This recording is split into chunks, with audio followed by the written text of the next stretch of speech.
मुंबई में जिस तरह से लाउड स्पीकर लेकर कार्रवाई कर रही मुंबई पुलिस, उसको लेकर मस्जिदों की सुरक्षा को लेकर यहाँ पर सम्मेलन हुआ। इस सम्मेलन में कांग्रेस के नेता शामिल हुए, आप लोग भी पहुँचे हुए थे, आप लोग ट्रस्टी हैं। क्या मांगे थी, क्या बातें रखी गई? भाई देखिए, जो बातें रखी गई हैं, जो परेशानियां अभी फ़िलवक्त जो है बनाई गई हैं, हालात के तहत जो है हर जगह जा कर के जो है लाउड स्पीकर के आवाज़ को कम करना, कहीं उतार देना, कहीं निकाल देना, ये सारे मसाइल और मुद्दे थे। उसमें जो हमारे सारे लोग जो आए हुए थे, उन्होंने उस पर जो है बहुत अच्छी तरीके से बातें की हैं, आवाम को जो है समझाया है, उनसे गुजारिश की है कि इस तरीके का कोई माहौल, सामने बकरीद भी है, कोई इस तरीके का माहौल ख़राब ना हो। भाई जब आते हैं पुलिस वाले, कभी जो है लोगों को उठा ले जाते हैं, बुलाकर वहाँ उनको जो है बताते हैं, कहते हैं पेपर लाओ, ये सारी चीज़ें। तो इस पर जितनी बातें हुई हैं, उससे आने वाले तमाम सामीन, तमाम जो है मदारिस के, मसाजिद के ज़िम्मेदार ट्रस्टियान जो है मुतमईन, और आप भी जो है शरीक थे, हम लोग भी शरीक थे कि सारी बातें इस नतीजे पर पहुंची हैं कि आइंदा आने वाले वक्तों में वो बेहतर होगा, अच्छा से अच्छा होगा। अगर मुंबई पुलिस नोटिस देती है, कार्रवाई करती है, तो आप लोग का अगले क्या एक्शन है? जैसे आपने सुना कि अमीन भाई ने कहा, असलम भाई ने कहा कि हमने एक पैनल बना रखा है, वकीलों की मदद ली है कि अगर इस तरीके का कोई, तो हम इंडियन संविधान, इंडियन लॉ को फॉलो करते रहेंगे। हम उनसे जो है लीगल एडवाइस, जो उन्होंने पैनल बनाया, उनके पास जा कर के बहुत सारी जगहों की शिकायतें थी, वो दूर भी हो चुकी हैं। तकलीफ़ात, लोगों को कानून जो है नहीं पता होता, कुछ तकलीफ़ हो जाती है, तो उन्होंने इसीलिए पैनल बनाया। असलम भाई ने जिक्र किया कि हमने पैनल बनाया, आप हमारे पास आए, हम उनको जो है मिलाते हैं आपसे, वो एडवाइस करेंगे कि आपको कैसे क्या करना है, कौन सा पेपर आपका कम है, कौन सी जो है कमी है, उसको दूर करेंगे। कुछ लोग नोटिस लेके ही आए थे क्या? नोटिस लाने कहा गया था? जी, यही ऐलान किया गया था कि जो लोग परेशान थे, और कहीं बीएमसी की तरफ से नोटिस मिली थी, कहीं कुछ लोगों को पुलिस वालों की तरफ से नोटिस दी गई थी, तो उसमें यही देखना था कि आखिर मसला क्या है। तो नोटिस लोगों की जमा कर ली गई है यहाँ पर, और ये जो एमएलएज आए थे और मेंबर ऑफ पार्लियामेंट थी, उनको ये नोटिस दे दी जाएगी। उसके बाद ये क्या लीगल मदद कर सकते हैं, ये करेंगे। इन्होंने भरपूर यकीन दिलाया है, और हमें इत्मीनान है कि आज जिस मीटिंग का हमने इनेकाद किया था, वो कामयाब रहा। कांग्रेस के नेता जो कह के गए हैं, क्या लगता है पूरा करेंगे? हाँ, इंशाअल्लाह ताला, इसलिए कि आधा काम तो हमारा कल ही हो गया था। हमारी आवाज़ जो हम पहुंचाना चाहते थे मुंबई पुलिस कमिश्नर तक और महाराष्ट्र के सीएम जनाब देवेंद्र फडणवीस तक, तो कल ही इन हमारे मुअज़्ज़ज़ मेहमान ने इन दोनों से मुलाकात करके हमारा आधा काम तो कल ही कर दिया था। लेकिन जिस तरह से कार्रवाई पुलिस कर रही थी, पुलिस का कहना था कि अवैध है, लाउड स्पीकर लगे हुए हैं मस्जिद में, तो पुलिस कमिश्नर साहब ने खुद कहा कि इस तरह से जहाँ हुआ है वो गलत है और आगे ऐसा नहीं होगा। मुंबई पुलिस या क्या कोई भी किसी के प्रेशर में आकर के किसी को साथ लेकर के किसी मस्जिद या इदारे में नहीं जा सकती। ये कल पुलिस कमिश्नर ने खुद कहा, और डीसीपी, जितने डीसीपी लोग हैं, उन लोगों को एक मीटिंग तलब करके भी उन लोगों ने ये कहा है कि आप हजरात अपने अपने इलाके में कानून व्यवस्था को बरकरार रखें, और लोगों की जो भी परेशानियां हैं, मुश्किलें, उनसे बैठ करके बातें करें। आप अपने लोग को क्या कह रहे हैं, जो लोग आ रहे हैं, कई ऐसे मस्जिदों के मामले? अपने लोगों से ये कह रहे हैं कि जो सुप्रीम कोर्ट की गाइडलाइन है, 40 नंबर तक का जो डिसिबल है 40 का, तो उसके पाबंद रहें, और जो भी कोर्ट का ऑर्डर है उसको फॉलो करें। रात में लाउड स्पीकर वगैरह बंद है कानून के हिसाब से, तो बिल्कुल उसका इस्तेमाल ना किया जाए, और दिन में करें तो 40 डिसिबल तक का करें, इसके पाबंद रहें। उसके अलावा अगर कोई परेशानी होती है, कोई नोटिस आती है, तो ये हमारे एमएलएज ने हमें कहा है कि आप हमारे पास आएँ, हम लीगल तौर से आपकी मदद करेंगे। मतलब कांग्रेस के जो नेता कह के गए हैं उनकी?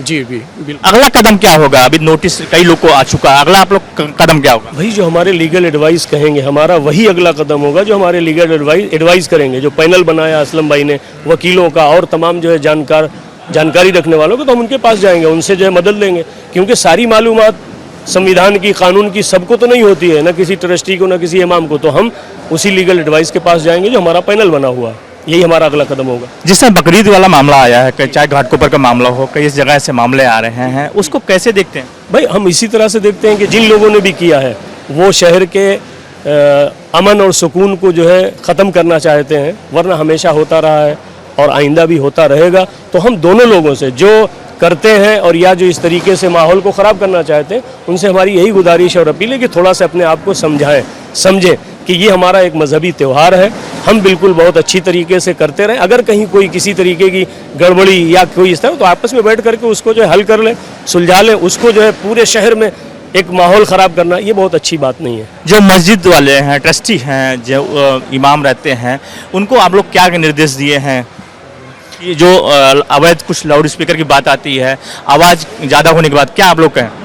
हमने उन्हें यही पैगाम दिया है कि सुप्रीम कोर्ट की जो गाइडलाइन है उसको फॉलो करें। इसके आगे कोई परेशानी नहीं हो सकती। इसके बावजूद अगर कोई परेशान करने की कोशिश करता है किसी भी तरह से, तो फिर उसका हल अभी हमारे एमएलएज़ ने हमें बता दिया है कि वकीलों का एक पैनल बनाया गया है, उनके सामने ये बात रखी जाएगी और कानूनी मदद दी जाएगी। देख सकते हैं कि यहाँ पर आज जो दायरे में रह करके हमारी सारी कार्रवाई इंशाल्लाह कानून के दायरे में रह करके ही होगी। देख सकते हैं यहाँ पे आज जो है मस्जिदों की सुरक्षा सम्मेलन हुआ और इस सम्मेलन में जो कांग्रेस के नेता, 3 कांग्रेस के नेता मौजूद रहे। अमीन पटेल, वर्षा गायकवाड़ और असलम शेख और ज्योति गायकवाड़ यहाँ पे मौजूद रही। और यहाँ पर जो मुसलमान समाज के लेकर जो परेशानियाँ थी, मस्जिदों को लेकर जो परेशानियाँ थी, लाउड स्पीकर को लेकर जो परेशानियाँ थी, इन सारी चीज़ों को लेकर बात किया और कहा कि कांग्रेस की तरफ से एक लीगल सेल बनाया गया है। अगर किसी भी मस्जिद को लेकर कोई भी दिक्कत या नोटिस आता है पुलिस की तरफ से, तो कहीं न कहीं कांग्रेस उसकी मदद करेगा। बैठ के वो लोग बात कर सकते हैं। सड़कों पे अजान को लेकर भी काफी पॉलिटिकल हलचल होती है, बयानबाजी होती नहीं, है। मैंने थोड़ी देर पहले कहा, आपने भाषण मेरा सुना नहीं शायद, कि धर्म अपनी जगह है, राजनीति अपनी जगह है। राजनीति को धर्म में नहीं लाना चाहिए, धर्म को राजनीति में नहीं लाना चाहिए। मैंने और एक स्टेटमेंट कहा कि हमारा देश धर्मनिरपेक्ष देश है, लेकिन दुर्भाग्यवश हमारे देश में राजनीति धर्म पे हो रही है। कुछ चैनलों को काम ही यही दिया है कि बार बार जो लोगों के जो बुनियादी मुद्दे हैं उसके ऊपर बात नहीं हो रही है। आज कुर्ला की जमीन अटी शर्ती के ऊपर अदानी को दे दिए। इतने आप जरा पढ़ाई करिए, 4 महीने के महाराष्ट्र के कैबिनेट में कितने निर्णय अदानी के फेवर में हो गए, उसके ऊपर क्यों सवाल नहीं आता है? उनके लिए कानून बदले जाते हैं, उनके लिए नियम बदले जाते हैं, उसके ऊपर क्यों नहीं बात होती है? कानून तो हम मानते हैं ना, सब मान रहे हैं यहाँ पे कि सर्वोच्च न्यायालय ने जो कानून बोला है वो हम मानेंगे। हम मानते हैं कि महाराष्ट्र सरकार ने जो निर्णय बनाया उसको हम मानते हैं, देश के संविधान जो निर्णय बनाया उनके लिए हम मानते हैं। लेकिन MRTP एक्ट जो महाराष्ट्र शासन ने बनाया उसके खिलाफ जाके आप कानून व्यवस्था को बदल के जो एक आदमी को टेंडर दे रहे हैं, एक कानून आदमी को मास्टर प्लान को मंजूर कर रहे हैं, उसके ऊपर क्यों नहीं चर्चा होती? तो कानून सबके लिए समान होना चाहिए। मैम, किस तरह से मदद करेंगे यहाँ पे लीगल सेल के जरिए कांग्रेस मदद अब करेगी? आप देखिए ऐसा है, मैं आपके चैनल के माध्यम से तो बिल्कुल बताना चाहूंगी, क्योंकि मैं आपके चैनल को भी अच्छे से जानती हूँ। मैं बताना चाहूंगी कि हम जो हमारे पास मदद मांगने आएगा उस हर आदमी को मदद करेंगे। मैं बाबा साहब की अनुयायी हूँ, देश के संविधान में यकीन करती हूँ। बाबा साहब ने देश का संविधान बनाया है और छत्रपति शिवाजी महाराज ने हमें रहते का राज्य सिखाया। तो हर रहते का लक्षण करना ये हमारी जिम्मेदारी है।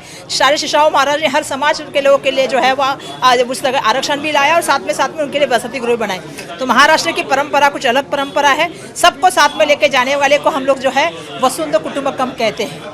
सिर्फ बोलने के लिए वसुंध कुटुंबकम नहीं होता है, सबको साथ में लेके जाना पड़ता है। हर समाज को जो व्यवस्थापन के लिए मदद करनी है उसके लिए व्यवस्थापन करने के लिए हमारे पास लीगल सेल भी है और कुछ लोग हैं जो उसके साथ कोई अगर इशू आता है तो उसके साथ वो क्या इशू है उसके देख रेख